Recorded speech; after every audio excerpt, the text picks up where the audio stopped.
Hey guys, OverClicked Gaming here, and today I want to take you through a brand new game that had its full release on June 5th, Etheria Restart.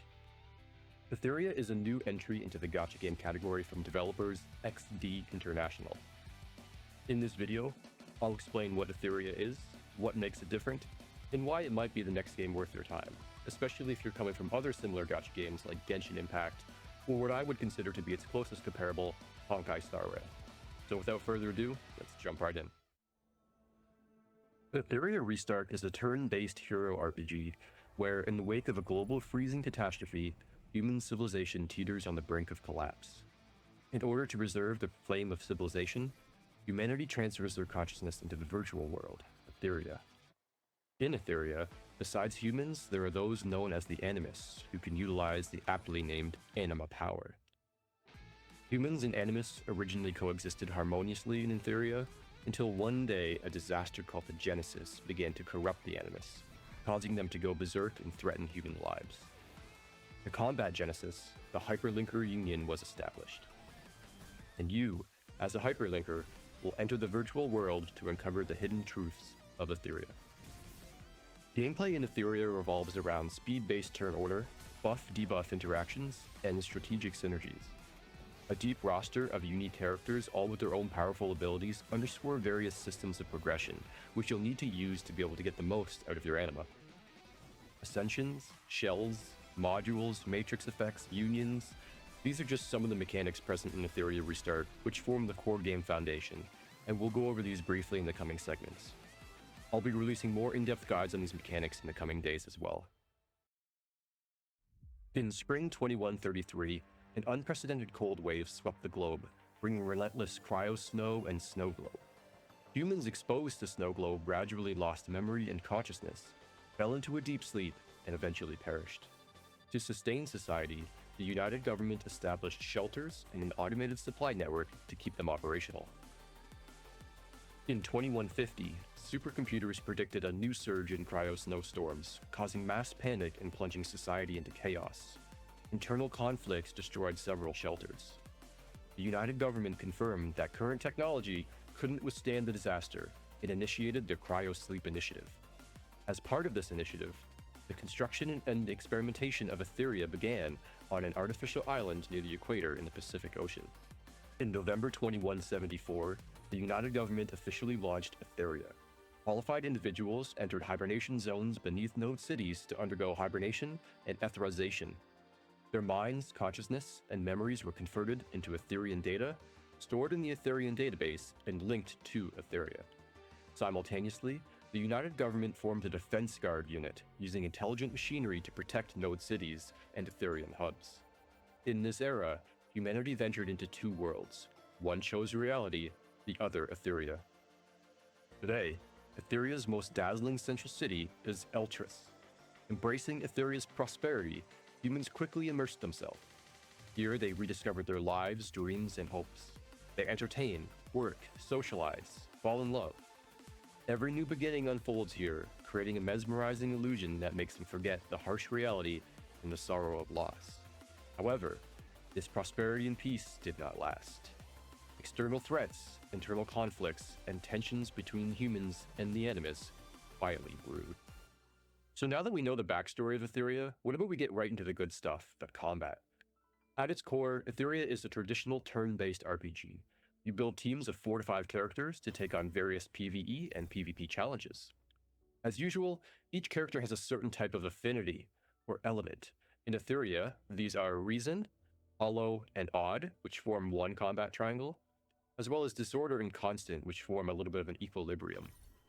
You can also see here that the affinity bonuses and the debuffs are actually quite substantial. In the early game, it's less important, but as you progress further, this combat triangle and these affinities become even more important. Etheria also has the usual quality of life features such as auto battles, which you can toggle up top between manual and auto. You also have the ability to run battles at different speeds, 1 times, 2 times, and 3 times. And in certain situations, you can even run background battles, which means that you can let your characters go farm gear while you go off to do other things. Now, combat in Etheria heavily rewards speed tuning and turn manipulation in order to gain tactical advantages in battle. For example, if we start the battle, you can see the timeline here along the bottom, which gives you the order in which the Animus are set to act. The Animus have certain speed stats which influence their position and how they move on the timeline, which can be combined with skills, passives, and gear to manipulate that further. Not only can you influence that turn meter of your own team, but you can do the same for the enemy teams, slowing them down or outright reducing their turn meters. Typical roles of healer, DPS, and tank don't quite apply in Etheria Restart. While certain Animus certainly lean towards one style or another, the developers have stated multiple times that they can be built in different ways. For example, Hellkid here has a lot of support utility. However, he's fully capable of dealing a significant amount of damage depending on what modules or what effects you take advantage of. Additionally, each anima can also have a shell, which is essentially a pet companion that deals damage, has special abilities, and provides additional gear slot benefits. However, shells have a clear label as to what style or archetype they're supporting. On that note, let's take a deeper look at some of the anima and their abilities. Now, let's go into a little bit more detail about the animas themselves. At launch, there were about 60 available, but the developers have been saying a lot more are in the works, so we should expect some new and interesting characters coming through soon. Like most similar games, the characters you pull have a certain level of rarity. In Etheria, there are 3 rarities: SSR, SR, and R. These are all spread amongst the 5 different affinities that were mentioned earlier. Now, the rarity determines the starting ascension level of the anima, which in turn decides the maximum level. Our characters, like Sybil here, start at 2 stars, which have a maximum level of 30. SR characters start at 3 stars with a maximum level of 35, and the SSR characters start with 4 stars with a maximum level of 40. Now, any anima can have their ascension level increased to be able to increase their max level, so the rarity doesn't necessarily cap them. If I look at Kashi here, he's maximum level for his ascension level. If I wanted to increase his ascension, it uses a material called Shadowprint. Now, Shadowprint, as you get higher levels, requires a much more rare version, so it would be advisable to only ascend your most useful characters. Each Animus has a set of 3 skills: a basic attack, and then 2 active or passive skills that have a cooldown. Each skill can also be upgraded via the prowess screen and uses 2 different types of consumables. These base levels here, before you get to the full level, they use a material that's known as anima imprint. Once you hit this breakpoint here, you also require a much more rare material, which is known as a lattice. Certain anima also have ultimate abilities. For example, Tiamat here is an SSR anima with a very unique ability that's based around HP manipulation. If we look at her basic attack, we can see that she sacrifices a lot of HP to get this buff called Bloodshed. Once she reaches 8 stacks of Bloodshed, she's able to enter her ultimate form, regaining a lot of HP and has an extra ability that deals increased damage. Another super cool anima is Kraken here, who's known as a master crowd controller. So not only does he have a basic attack, which does a defense down debuff, but his second and third attacks will apply either freeze, which means the target cannot take action or gain turn meter, or deep freeze, which is essentially the same thing as freeze. However, if the target's below 50% HP, it lasts 1 additional turn. So I think Kraken's a good example of a more common anima who's actually quite powerful in a lot of different situations. And to me, this speaks a lot about the flexibility and how you can use these anima. So it means team building isn't always about finding the one meta comp with the most rare and the most powerful animas. It's about creating specific synergies. You want to mix the damage dealers with turn pushers, debuffers, buffers. Find those anima who work together to clear the content more effectively and more efficiently. The gear system in Etheria takes a bit of a detour from the typical systems used in other Gacha RPGs. However, it does retain some of the core concepts that you're still used to.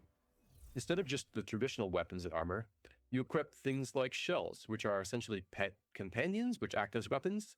They have stats of their own, they have passive effects that get applied, they have skills, they give you these things down here which are actually known as the matrix effects.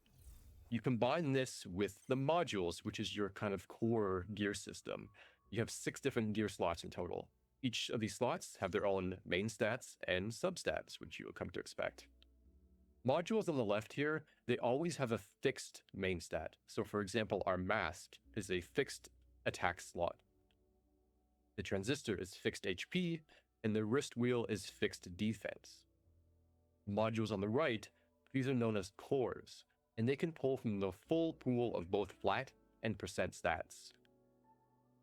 Modules and shells also come in different levels of rarities. There are 7 levels for modules and 4 for shells. Higher level rarities means that the module or shell can have more substats. You can see I've got 3 here on this one, compared to 2 on this one. And it also means that they have higher matrix levels. So this rare piece has 1 onslaught matrix level, whereas this unique piece has 2. Across your gear module slots and your shell, you can have up to 27 total matrix levels. Now, as you get further and further into the end game, you're going to want to farm out these pieces to be able to spec into the various matrix bonuses for your anima. With these 27 points in total, again 9 from your shell and 18 from modules, you're able to pick and choose specific matrix effect combinations depending on the content you're trying to clear.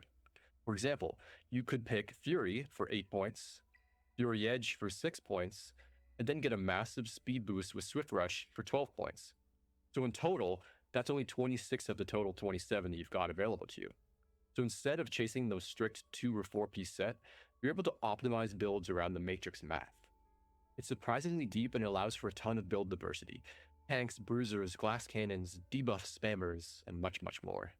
For a game that is just out of release, there's quite a lot of content for you guys to get involved with right away. But here's a quick rundown of the major game modes. Of course, you've got your main campaign, the typical story-driven campaign, which you need to progress in order to unlock other pieces of content.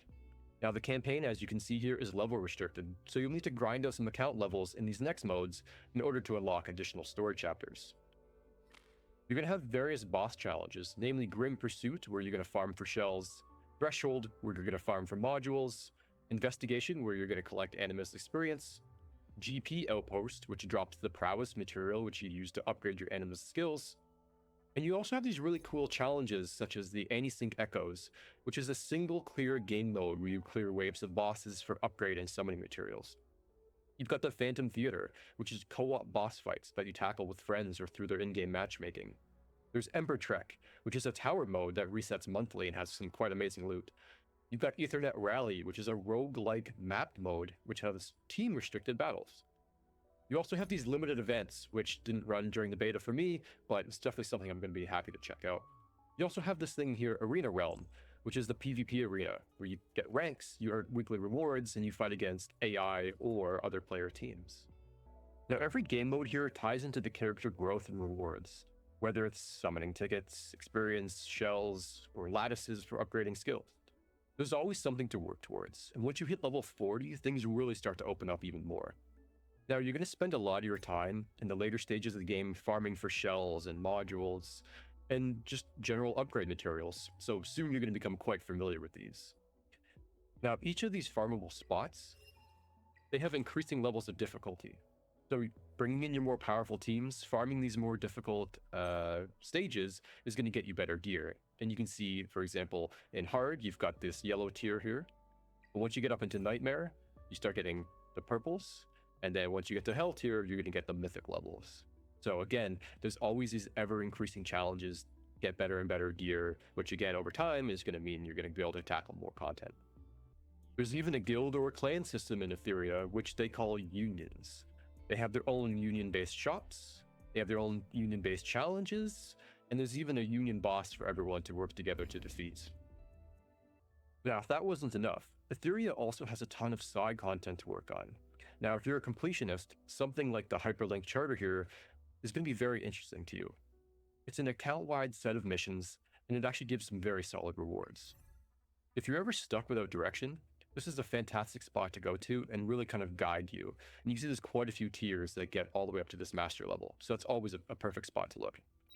In addition to that, there's tons of weekly, daily tasks, mini-games, and short-term events that you can look at that's sure to keep you busy. So that's Etheria Restart. I was very impressed at the level of polish on this game when I played during the beta, and I'm personally very excited to see how this game continues to develop. I think it has a ton of potential, and anyone who's a fan of the genre should give it a shot.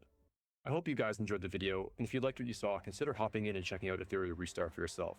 I'll leave a link to the website in the description below. Now, I plan on making some more in-depth guides of the various systems and mechanics of Etheria over the coming days and weeks, so if that's something you're interested in, be sure to stick around. Appreciate all your guys' support, and until next time, take care.